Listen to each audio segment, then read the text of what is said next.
Bonjour à tous les amis passionnés. Aujourd'hui, ce sera une vidéo donc sur le régulateur de réchauffage. Donc sur ma Porsche 924, mais il est équipé aussi de différents véhicules. Volkswagen, Audi, Mercedes et d'autres véhicules encore. Ce sont véhicules généralement des années 80. Donc qui étaient comme système d'injection le K-Jetronic. Donc là aujourd'hui, cette restauration, ce sera une restauration complète de ce régulateur de réchauffage, appelé aussi, je ne me trompe pas, Warm Up Regulator. Et donc, il y a différentes pannes possibles dessus, à la longue, à l'usure. Et donc, au fil de cette vidéo, je vous expliquerai un minimum donc les types de pannes. Sinon, vous pouvez retrouver aussi sur les fiches techniques donc de Porsche Club le fonctionnement exact, les pressions possibles. Donc, lorsque vous allez faire l'essai de fonctionnement et une fois la restauration.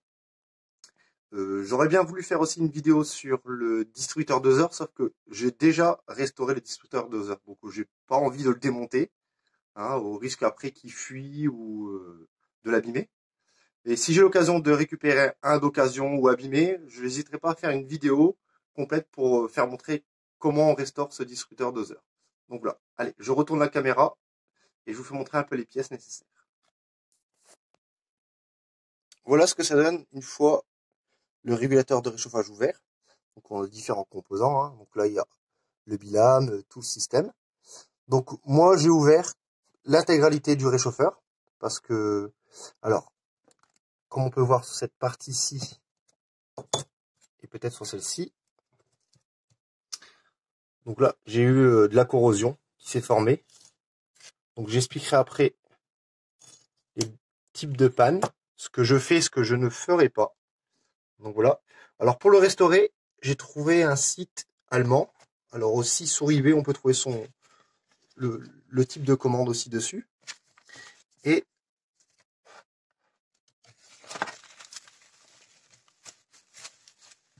donc il y a un kit complet pour le restaurer. Donc c'est à peu près une trentaine d'euros. Donc je vais pas chercher à comprendre, à essayer de restaurer des pièces qui n'étaient pas restaurables. Et donc j'ai racheté complètement le kit. Donc là dessus,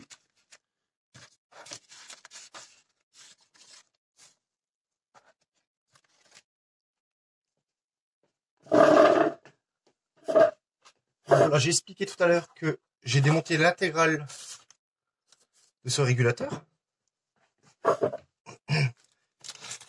et que j'avais commandé donc un kit pour le restaurer.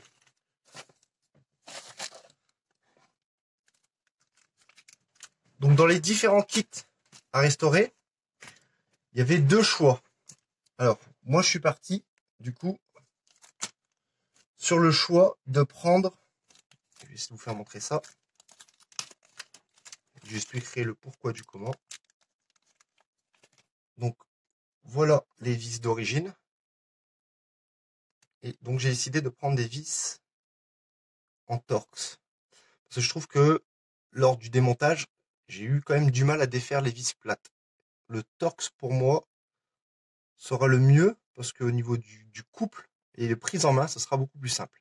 Et donc toutes les vis seront en Torx.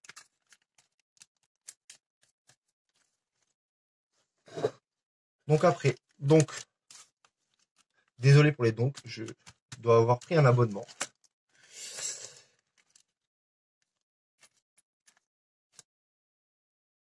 Comme j'ai pas filmé le démontage, je vais essayer de vous expliquer un peu ce que j'ai fait dessus et les différents types de pannes qui puisse y avoir dessus. Donc comme j'ai expliqué tout à l'heure,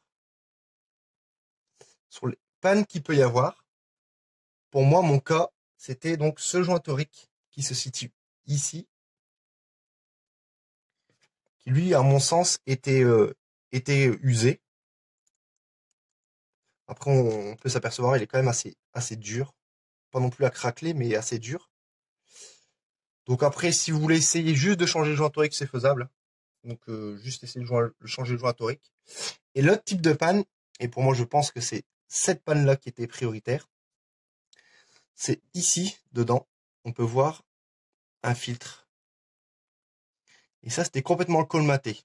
Alors j'essaie de trouver d'autres vidéos, c'était pas trop gagné pour savoir comment le nettoyer. Du coup ce que j'ai fait, c'est que j'ai pris un petit clou que j'ai bavuré ici la tête, essayer de la mettre au maximum au rond. je suis venu le mettre ici et taper légèrement. Je me suis retrouvé à avoir, donc, pas un, mais 5 filtres qui sont sortis de là. Et donc, ça va exactement au niveau des filtres. Donc, gros, moyen, petit. Donc, petit, je parle dans le moyen de filtrer, donc plus fin. Et après, ça refait moyen, gros. Une fois sorti, je mettrai des photos durant la vidéo. On peut voir qu'ils étaient complètement colmatés. Surtout les 3 premiers. Donc, ceux qui, de ce sens-là. Les 3 premiers étaient complètement colmatés.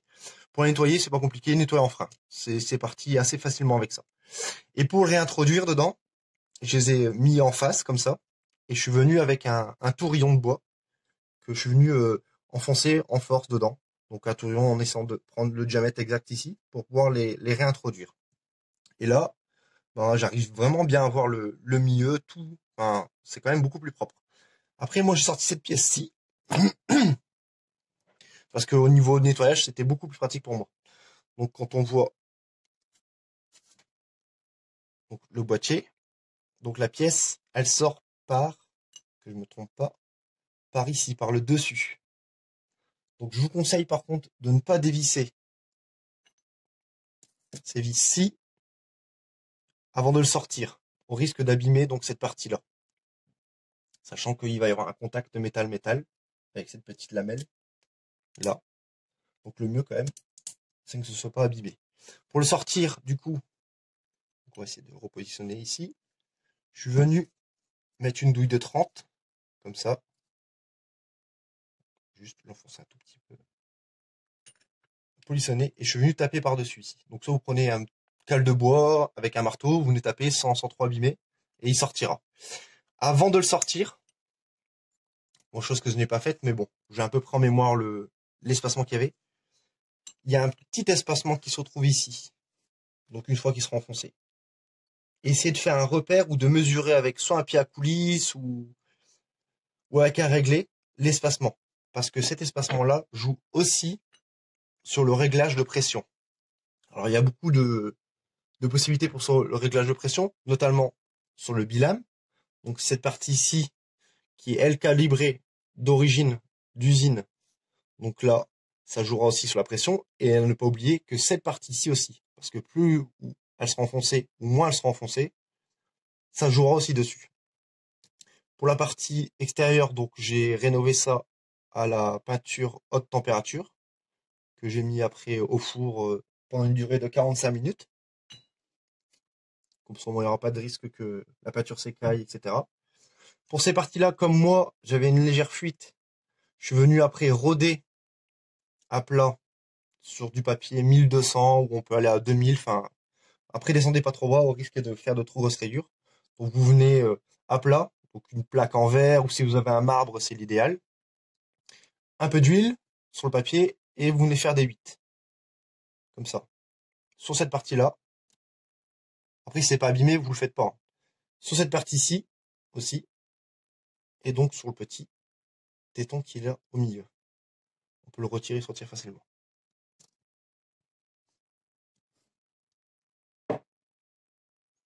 Donc, comme je disais tout à l'heure au niveau des réglages, il y a différents types de réglages. Il y a des vidéos aussi où on peut voir qu'ils percent, qu'ils viennent mettre une vis et ça joue sur le bilame pour régler la pression. Moi, je le ferai pas parce que je pense que sortie d'usine, il n'y a pas de raison pour laquelle ça bouge ici.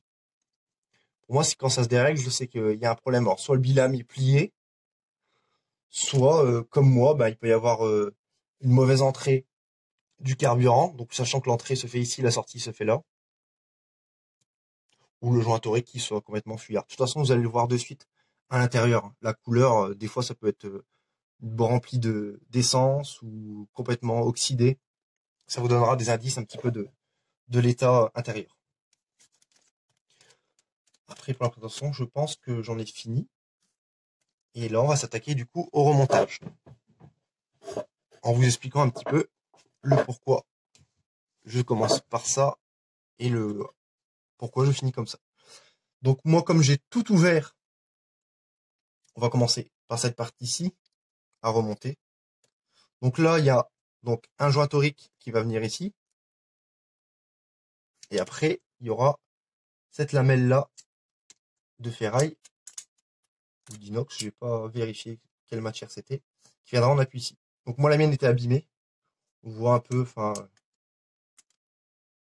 qu'est-ce qui a pu se passer. Et donc c'est pour ça que j'ai commandé le kit complet, comme ça au moins je suis tranquille.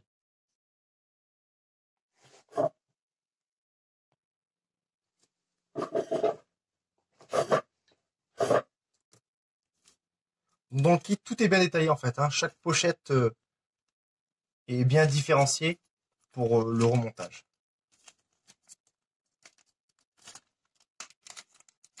Donc tout à l'heure, quand je vous disais du coup que j'ai eu de la corrosion, j'en ai eu ici aussi. On peut voir, j'essaie de l'approcher de la caméra, qu'il y a eu de la corrosion qui s'est formée ici, à la longue, et ici. Donc là, s'il faut, vous ébavurez un petit peu, et après vous venez rôder. Donc là, on va sortir le nouveau.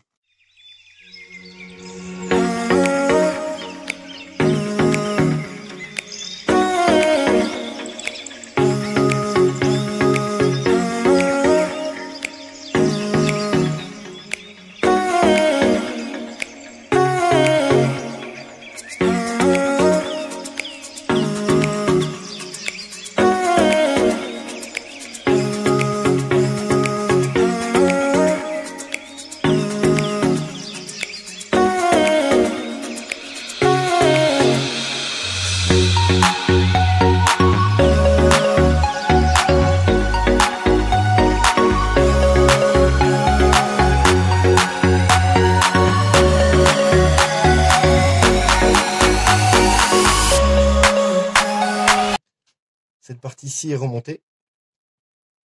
Donc là, ici, au moins, on peut avoir des impacts. Alors, je ne sais pas si c'est la corrosion ou si le pointeau là qui vient appuyer au centre est sauté au long de sa vie, en fait, est venu taper, je ne sais pas du tout.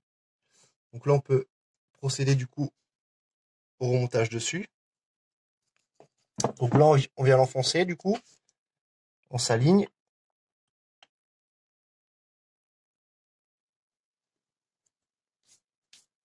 Donc vous prenez un petit maillet. Donc la partie entrée sera sur le haut. Et vous venez l'enfoncer. Jusqu'à la limite que vous avez pu vous mesurer. Avant le démontage.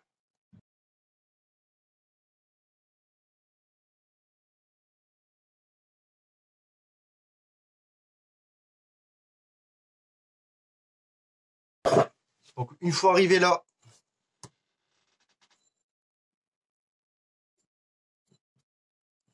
on va venir remonter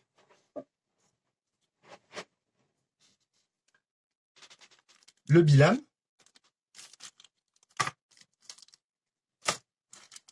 Donc là, le bilame, vous pouvez le contrôler avec un multimètre. Et sinon, j'espère pas dire de bêtises, mais vous venez lui mettre du 12 volts ici. Et vous voyez s'il chauffe. Vous laissez pas longtemps. Et normalement, c'est le fait de chauffer en fait qui fait que ça détend la lame et qui ferme donc, cette partie-ci pour réduire la pression sur le régulateur.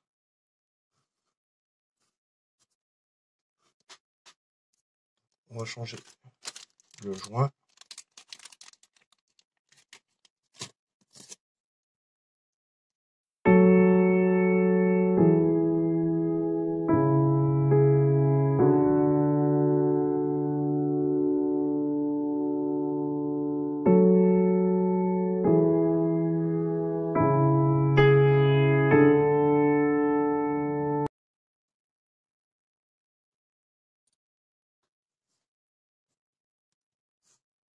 Donc là, moi dedans, j'ai mis un petit peu de graisse. L'histoire, juste de pouvoir coller ça, parce que pour moi, pour remettre cette pièce-là, à mon avis, c'est une catastrophe. Si on met pas de quelque chose qui permet de la maintenir un petit peu.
Alors la partie voûtée ici vient donc prendre appui ici.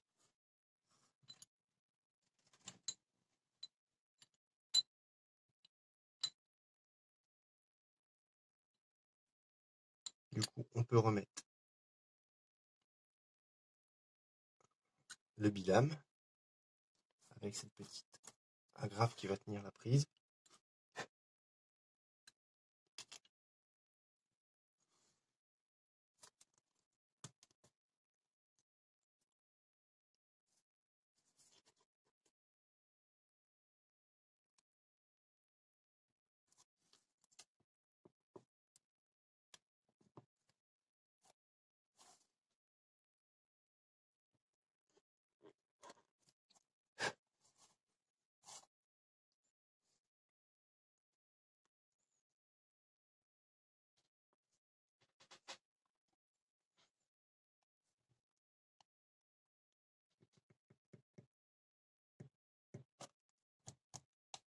On va allumer un peu la peinture, mais c'est pas grave non plus.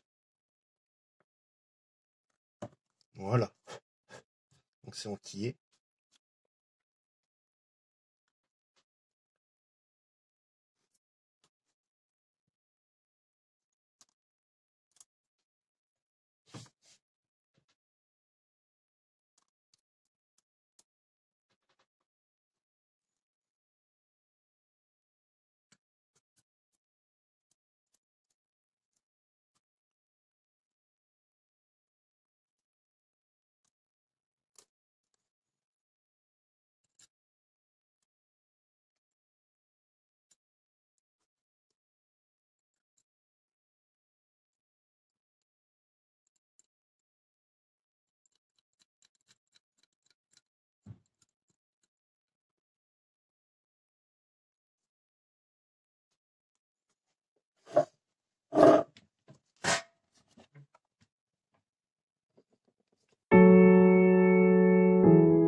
Voilà, cette vidéo se termine. Donc désolé pour la fin de la vidéo, j'ai eu un bug caméra, donc ça s'est coupé, je suis passé en mode économie de batterie. Mais on était vraiment sur la fin, donc il n'y a pas besoin de refilmer quoi que ce soit. Donc surtout quand vous allez démonter, répertorier tout bien, le démontage, pour pouvoir bien tout remonter plus facilement. Si vous avez des doutes sur des choses, n'hésitez pas à me poser des questions en commentaire, je répondrai avec plaisir. Voilà. Donc je disais, pendant que la caméra était coupée, je parlais tout seul, comme à l'heure actuelle, La prochaine vidéo, ça sera sûrement sur le changement de la courroie de distribution. Sur ma première vidéo, j'ai fait donc un réglage du jeu de soupape. Je me suis aperçu que j'avais une soupape où la vis au réglage était vachement dévissée. Donc il y a de fortes chances que je défasse aussi l'arbre à cam. Donc en faisant la distrie, je ferai 2 vidéos. Donc il y aura un montage pour faire la distrie avec la pompe à eau, galet tendeur, plein nettoyage, sachant que quand je démonte des choses, je repeins. Donc il y aura sûrement une durée de 15 jours qui s'écoulera entre les deux, mais pour vous, ça sera 1 seconde. Et il y aura une autre vidéo qui sortira dans la foulée, en même temps, sur donc le démontage de l'arbre à cam, pour pouvoir accéder à ces poussoirs, regarder un petit peu le pourquoi du comment j'ai un tel écart sur la vis. Bon, je pense qu'il y a eu un démontage précédemment et ils ont dû se tromper sur, comme j'expliquais dans la précédente vidéo, sur cette vis conique. À mon avis, ils ont dû mélanger un poussoir, à mon avis, admission avec un poussoir échappement. Donc voilà, j'espère que cette vidéo vous a plu. Si ça vous a plu, un petit pouce, ça me fera plaisir. Si vous avez des questions, on les pose en commentaire, il n'y a pas de souci, je vous y répondrai. Et je vous dis à plus tard. Profitez bien de bricoler. J'espère que ça fonctionnera pour vous à l'issue. Et on se retrouve pour une prochaine vidéo. Salut!